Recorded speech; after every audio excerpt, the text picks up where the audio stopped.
ว้าวពិសេសមែនតើគឺថា Facebook គឺបានបើកកម្មវិធីឲ្យយើងរកលុយតាម account Facebook ជាមួយនឹង Page ចាដោយគ្រាន់តែធ្វើការឆលេងចំនួន 300k ចាស្មើនឹង300,000 view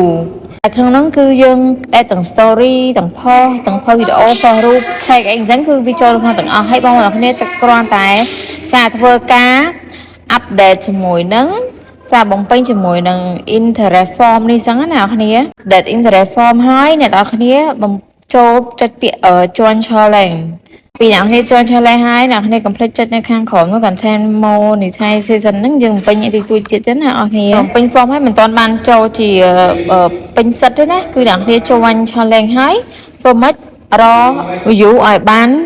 300,000 view មិនថា story មិនថា post រូបភាពវីដេអូអីគឺធ្វើមិនក៏ដោយឲ្យក្នុងរងពេល28ថ្ងៃហ្នឹង